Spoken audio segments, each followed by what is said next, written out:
Now, a report from one of the most important yet least known countries in the Middle East, the Sultanate of Oman.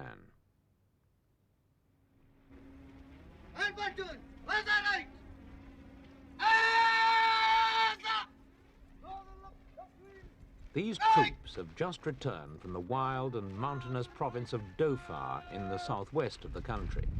They belong to Oman's Jebel regiment, and they've been fighting a tough war against communist guerrillas. It's a conflict that's been going on for 8 years now, but it's only in the last 12 months or so that Oman's ruler, Sultan Qabus, has made a serious attempt to drive the guerrillas out.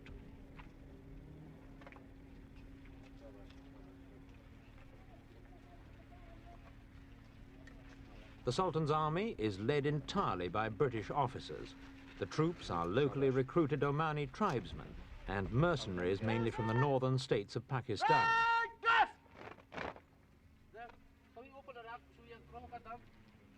Oman is a large country, 82,000 square miles, and most of it is desert. But in Oman, as in many other Persian Gulf states, it's not what's above the ground that matters, but what's beneath it, oil. It's an asset that'll be worth hundreds of millions of pounds to Oman in the future. At present, it brings in £40 million a year, virtually the nation's entire income.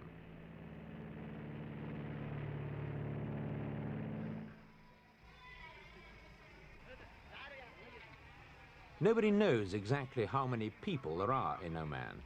The most recent estimates put the number at about 1 million. Mostly they're poor Muslim tribesmen who eke out a living as farmers, herdsmen and small traders in much the same way as their forefathers did centuries ago. Another tradition that hasn't changed with the years is the carrying of arms, a matter of great pride to many tribesmen. The tapping of oil in Oman in 1967 should have improved conditions in the country, but because of the reactionary attitudes of the previous sultan, none of the oil revenues was used to benefit the people.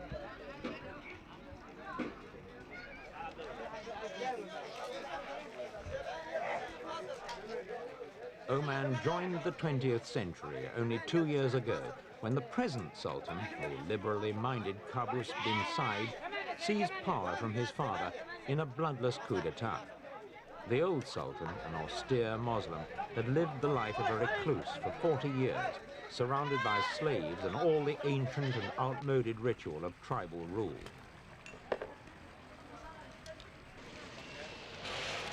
During his entire reign, the old sultan refused to allow foreigners to enter the country and banned Omanis from leaving, although 80,000 of them did manage to get out to seek a better life abroad. The country had no political parties, no civil service, no broadcasting or press, no hotels and no public transport or street lighting.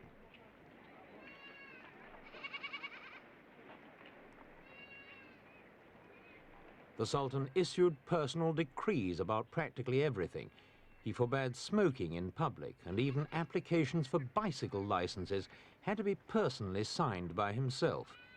He was against the use of bricks in building, commanding instead that all houses should be constructed of mud and wattle. It was not surprising, therefore, that thousands of Omanis fled the country and others took to the hills of Dhofar to become guerrilla fighters. The Dhofar rebels are mainly Marxists, operating out of bases in South Yemen, whose own revolutionary government has given them considerable support. In 1964, when the rebellion began, their aim was simply the overthrow of a medieval tyranny in Oman. Since then, the movement's been taken over by the communist-led Popular Front for the Liberation of the Occupied Arabian Gulf, which has the wider goal of sweeping away all the sheikdoms of the Persian Gulf. Until a year ago, these guerrillas controlled 80% of Dhofar province and looked capable of setting up their own state. They established their own schools in which the philosophy of revolution was combined with more ordinary subjects. 1, 2, 3, 4, 5, 6, 7, 8, 9, 10. But in the last year, the rebels have found the going much tougher. largely because of the Sultan's massive program of social reform, which has resulted in large-scale defections from the rebel ranks. Almost overnight, their numbers dropped from 2,000 to 800, but the hardcore elected to keep on fighting. Most of the rebels' arms come in by camel train from South Yemen. They're mainly Chinese in origin and include sophisticated weapons like this recoilless rifle.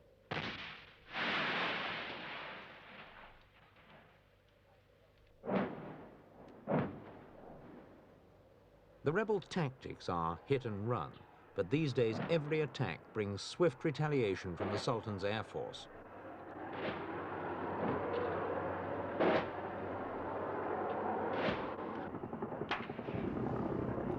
The problem with fighting a war in a country like Oman is communications. One of the reasons why the Sultan has been able to gain the upper hand during the past year is that he's been able to use helicopters to transport both men and supplies to the front line.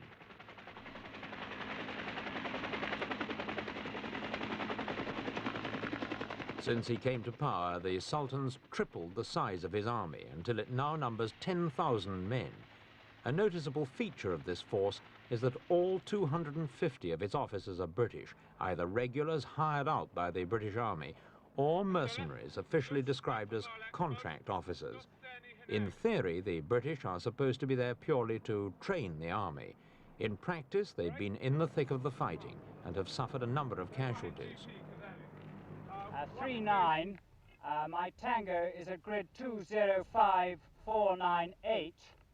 I have been coming under mortar fire from approximately 3,000 meters due north of my Tango in a wadi. Will you go and have a look and see if you can see any movement there, over?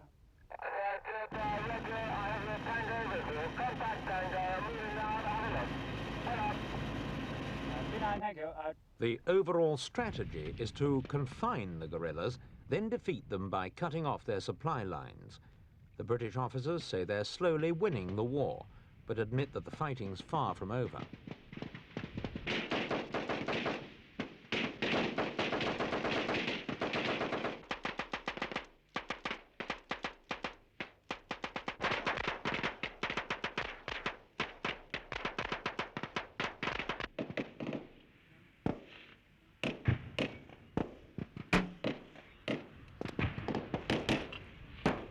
The key to the Sultan's success is his air force, which operates from the British base at Salalah. The base has frequently come under rocket fire from guerrilla commandos.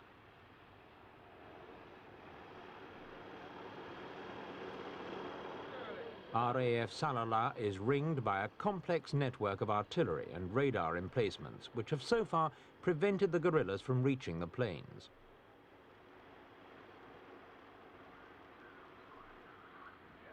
Although the base is supposed to be for the RAF, most of it is given over to the operation and maintenance of the Sultan's own air force by British pilots and technicians. The force consists of Strike Master jet fighters, helicopters, and an invaluable fleet of Sky Van transporters.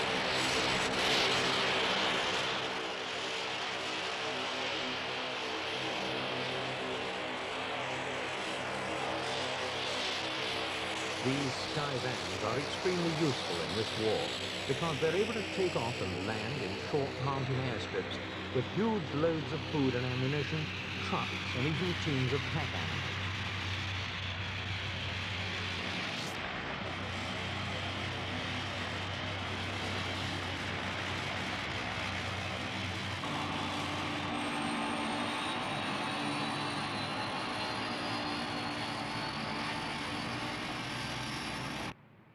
The man the Dhofar rebels want to overthrow is 31-year-old Sultan Qaboos bin Said, English-educated and graduate of the British Military College at Sandhurst. Since the coup, Sultan Qabus has proved to be a dedicated social reformer, but his programs had to be curtailed because of the Dhofar rebellion, which is eating up 2/3 of the annual budget. How did he plan to defeat the guerrillas? Well, the short answer to that, really, to make it impossible for them to continue. But saying that the war has been going on for 8 years, well, before really we launched our campaign against this guerrilla, our communist guerrillas in the mountains of Dhofar, I regard the last 7 years being just one-sided war. I mean, it hasn't been really a campaign against them, but now we have launched a campaign against them. I think we shall make it impossible for them to continue. Thank you very much. As your development plans are going ahead remarkably fast, you must need an awful lot of technicians, skilled technicians. Yes. And I gather there are 80,000 Omanis still working in other countries, in other parts of the Gulf. Are you hoping to wean these back to the Oman, or are they potentially explosive material, having been opened to revolutionary influences? While we shall not welcome anybody who would like to come with the intention to make trouble here, we certainly have our doors open for all Omanis who work outside the country to come back and work in their countries whenever they feel there are opportunities for them to do so. And I do hope most of them will come back, as quite a number of them have come back to this country. Yes. So when you were in... If the exiled Omanis do decide to return, and 3,000 of them already have, they'll find no shortage of opportunity. Oman is now bristling with development projects. One example is here at Rr, which is scheduled to become the center of a major fishing industry. The planners believe the waters around Oman are so rich that fishing could become as important as oil.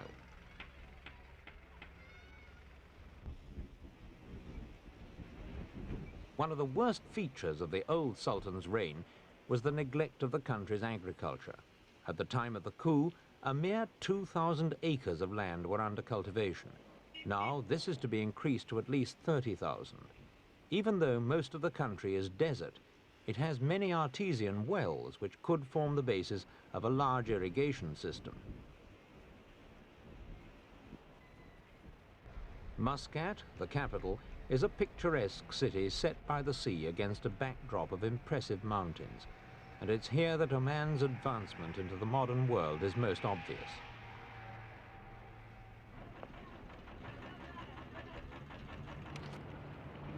The days of mud and wattle are gone forever, and a large building program has already provided essentials like schools and hospitals, telephone exchanges and an airport, as well as hundreds of houses and flats. Many people have also become wage earners for the very first time.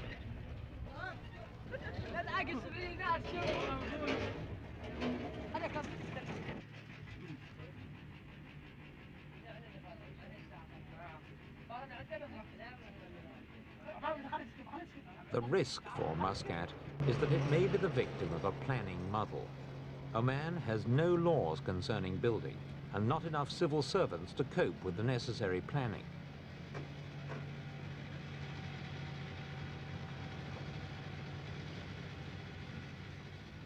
Before the coup, there were only a few hundred vehicles in the whole country.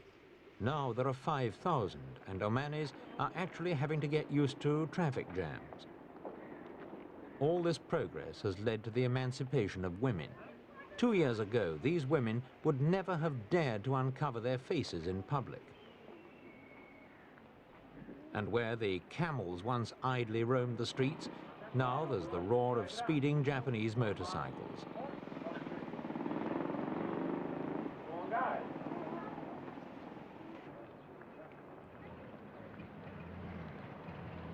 Sultan Qabus has already achieved a lot in a relatively short time.